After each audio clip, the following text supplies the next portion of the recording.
Okay, hey, here's a must-read book.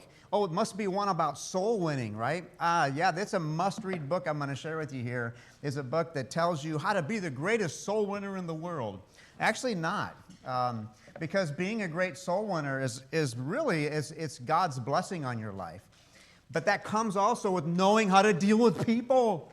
Man, listen to me when I tell you this. So I picked this up for $1 at a I don't know, Goodwill here a couple weeks ago, and I started reading. I heard about it forever and never read it. And so I said, I'm going to read this. I can't put it down because all of that I missed for 40 years about dealing with people, and I didn't even know how to deal with them properly. I just went to the door, or I met somebody, and I was missing so much. So you're all wondering, what's the name of the book, right? Okay, well, I know. How to Win Friends and Influence People. You know what? Isn't this a carnal book? In a way. But I read stuff in here, this guy, Dale Carnegie, I think he's a Christian, I'm not sure, but he wrote some stuff about understanding people in such a way that it has changed my 100% my persona about approaching someone to witness to them.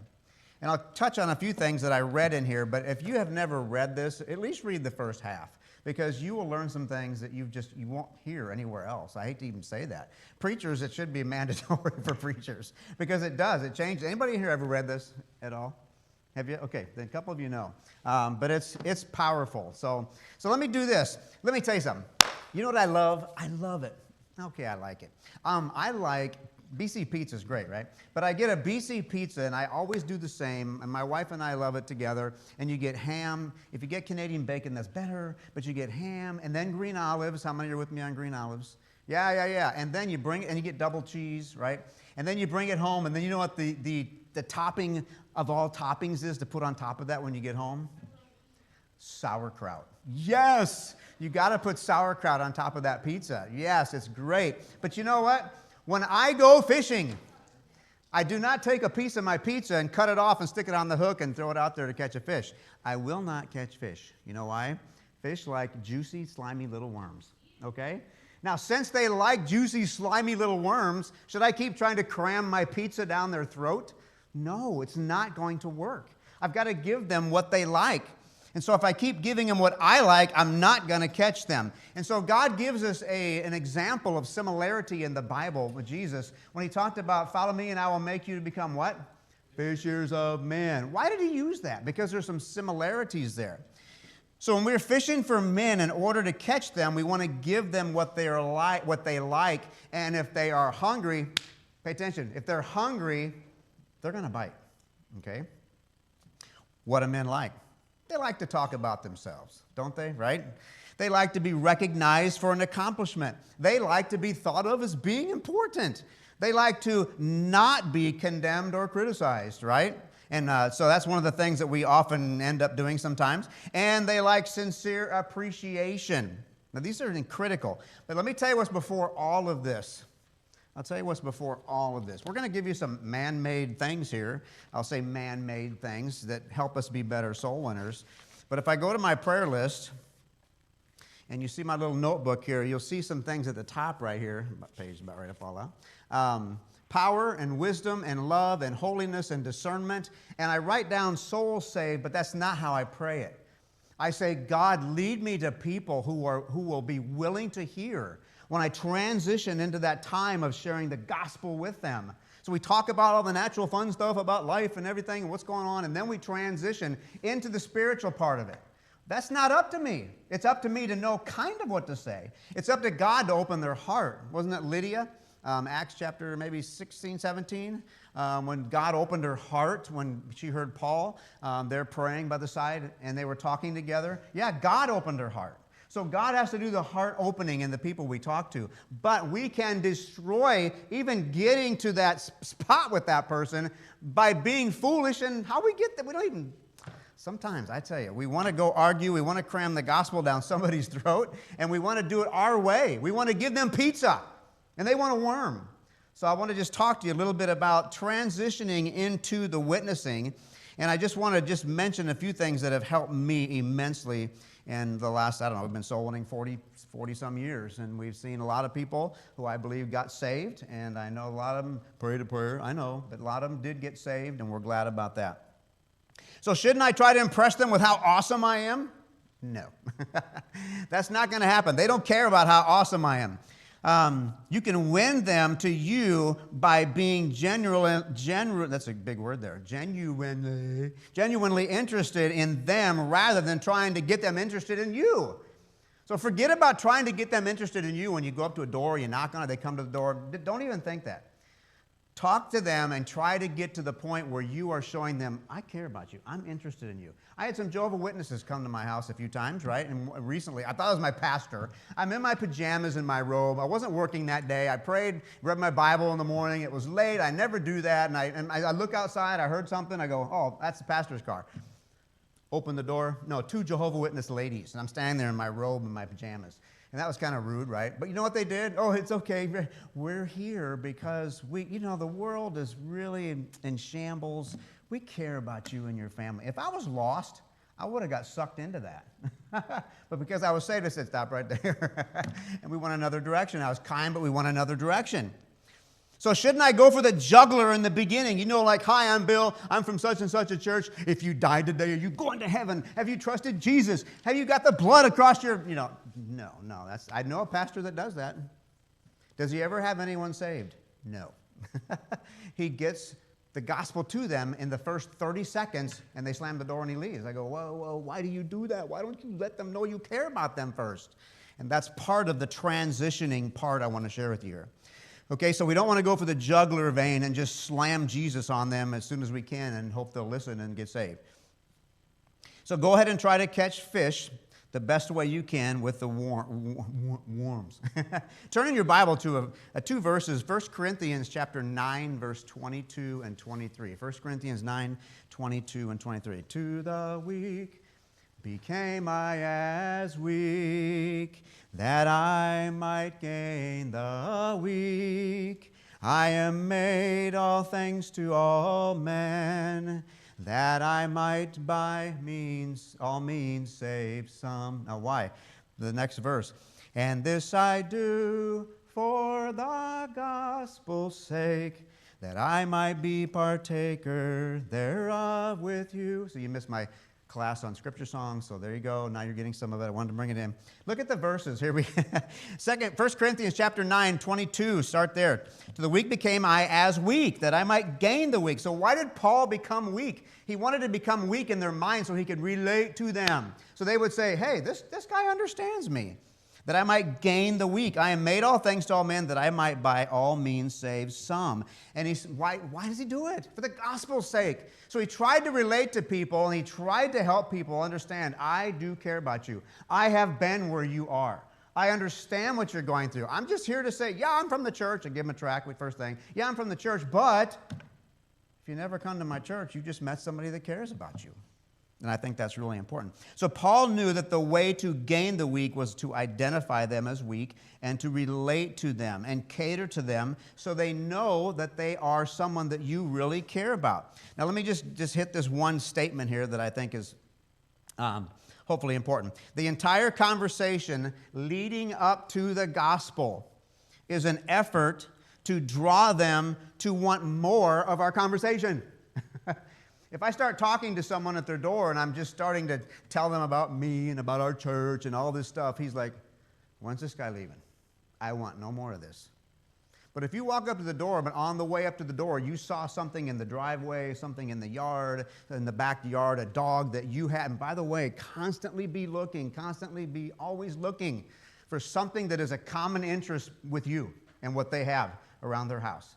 I tell you, I just can't tell you how many people I've led to the Lord because we found something we had in common, and that was a springboard for us to talk, and it made such a difference in our conversation. So, once again, the entire conversation leading up to the gospel is an effort to draw them to want more of our conversation. Who knows who Ralph Waldo Emerson was? Yes, ma'am. Who was he? Yes. He was basically the founder of American literature, we'll put it that way, father of American literature. One day he and his son had a project to do at the house. They had a pretty good-sized calf that just would not go in that barn. One was pushing, the son was pushing on the back, the father had the rope and was pulling this way, and the more they pulled, the more he pushed, you know what the calf did? Dug in, right? So their Irish little housemaid was looking out the window. She came outside, and she did one thing. Maybe you've heard this before. She walked up to the calf, stuck her finger in the calf's mouth, and that calf followed her all the way to the barn. Why did that happen? She gave the calf what it wanted. She just did what the calf wanted and needed, and that calf went where it needed to go because that person was smart enough to say, they'll like that. And so what we do is we say, let me give you another reason why, and let me tell you about this. And by the way, you went to what church? Yeah, I've heard about that church. Oh, yeah, their doctrine's okay, but in this one area, no, that's not what we do. We just forget about that. Let the people know you like them and that you care about them, and give them something that is encouraging to them, and in their mind they're going to open up and say, I like this person. I need to listen more. I like that. So she related and gave it what it wanted. Now, since people have a will, we must create in them a hunger to want what we have. If we are rude and combative and self-centered and forceful, they don't want what we have. So this is all building up to this general common ground, this conversation where you're just chatting about something you have in common. And you're just saying, hey, wow, I've got that too. And we have that. My wife plants those same flowers. How does your wife keep hers alive? And all of a sudden we're talking about something in common. I know this might sound simple, right? I met a man I led a young man to the Lord. His name was Rocky Jr., and Rocky was a guy, my son's friend, and he got saved. It was just a miracle how it happened, and God brought him right to our house, and he got saved. And months later, he called me, and he said, Bill, my dad has pancreatic cancer, and it's getting bad. And he said, I think he might believe in God, but that's it. So we arranged it, and I went over to the house, and I walked in. And you think he had a face mask on, and he was kind of weak and sickly. He was a very successful businessman. So I walked in there, and his wife was in there for quite a while, and then she left, and I said, perfect. And so we just chatted about everything he likes, everything about life. Hey, I heard you owned a business. Tell me about it. Well, it was a landscaping business. And then I know you worked for your son at Discount Tire. How did you do that? And we talked about that. You know what? The whole conversation was about, I like you, and I want you to talk. Now, what was my transitional statement with this man? Since we had such a good time. By the way, there's no secret recipe to the perfect transitional statement to go from the secular conversation to the gospel. You know what I said to this guy? I looked at him and I said, Rocky, how you doing with God? Boom! And we went from the secular conversation right to God. Now that was different. God will lead you in every situation to know how to get to that point with somebody. And Rocky said, I believe in God, but I don't know much about him. And I said, can I share with you something that someone shared with me? Yeah. He got saved that day. And just a few weeks later, I was called to the home again by his bed. Prayed with him, prayed with the family, who were Catholic, by the way. And he passed away that night or the night after. You know what? I do not believe if I would have walked in there and tried to cram a religion down his throat, he would have said, just like every other religious fool. But we just tried to be kind and try to be likable and to like him and show them that we loved him. Now, on a blind visit, we'll get to this when we're about done. I think we started late, right? 40, so I've got like till 2 o'clock, right? 1 o'clock. Yeah, 2 o'clock. Let's go to 2, folks. But 1 o'clock, I think, so we got a few more minutes yet. When I have a blind visit, and that's when I just walk. By the way, let me throw this in. Always be looking for someone to chat with.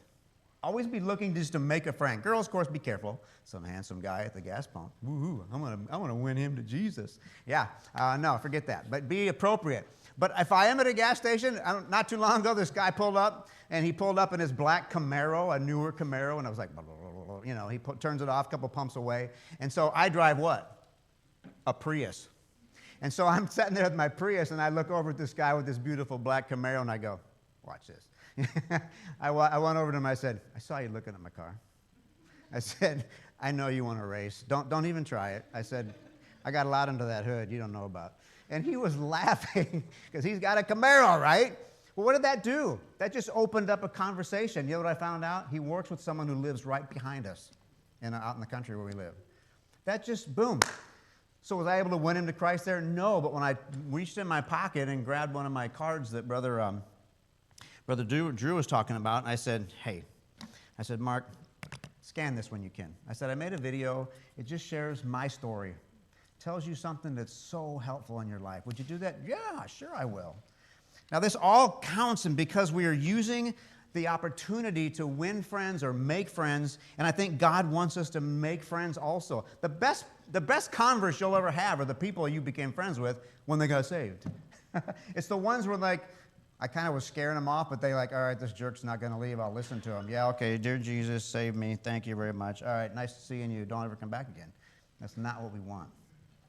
So when I have a blind visit, it's someone I've never met, I always refer back to. I have a nice conversation. We talk about his job that he spent his whole life doing. We talk about his family. I looked across the room and I saw an older black and white couple that, I wonder if that's his parents, grandparents. Hey, that's a great picture. Who's that? Well, but they died. And I go, oh, really? So you can always transition from something they say that all of a sudden, boom, he brought up death.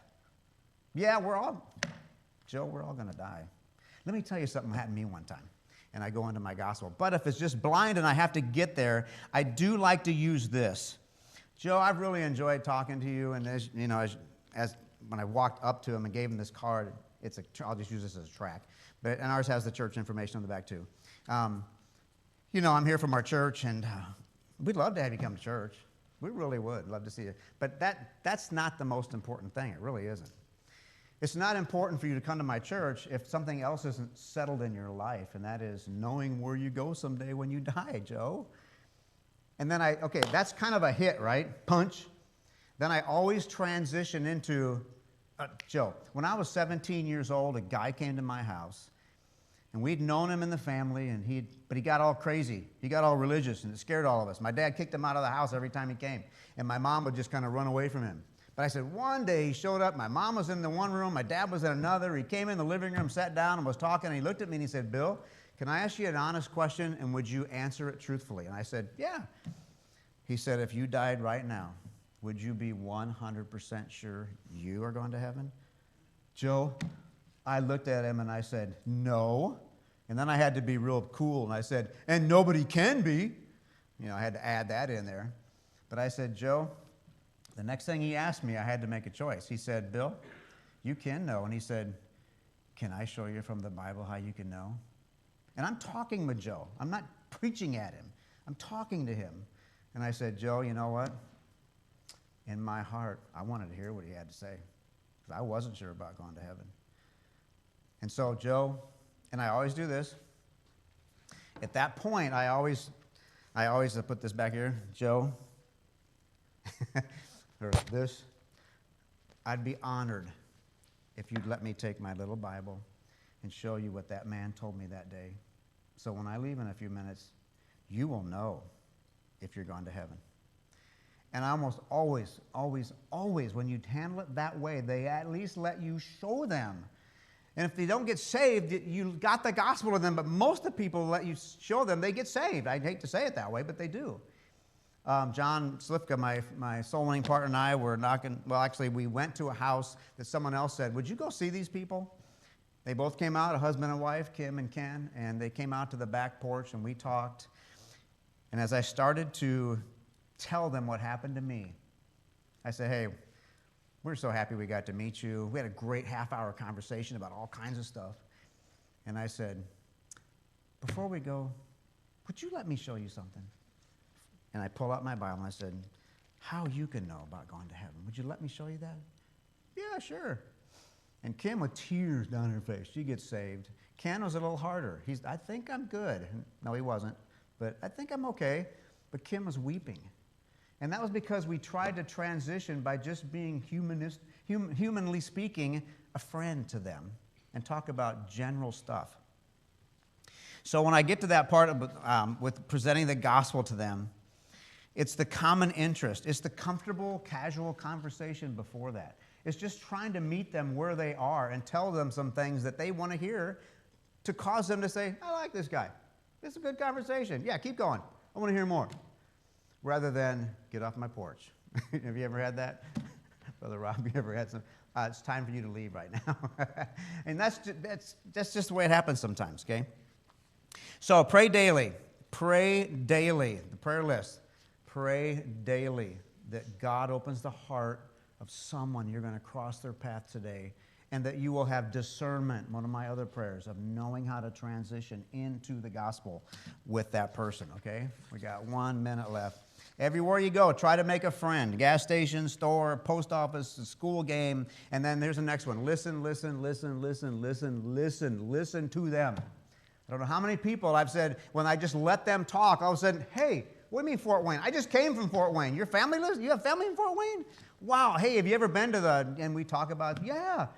Right away, boom, we're breaking walls down where they said, this is nice. I like this. We have things in common here. And then be observant when you're walking up to the person, when you're walking somewhere where they are, when the Lord burdens your heart to talk to them, gas station, like I said, a store, somewhere. And then be genuine and sincere. Genuine and sincere. And they will recognize that. And they'll let you talk, okay? We've led many, many people to the Lord. And no, we didn't. Well, we talked to them, you know, we were part of the process. God saves them. He does it all. But I think he uses our wisdom and discernment and our care about people to get that person to say, I want to hear more. Okay?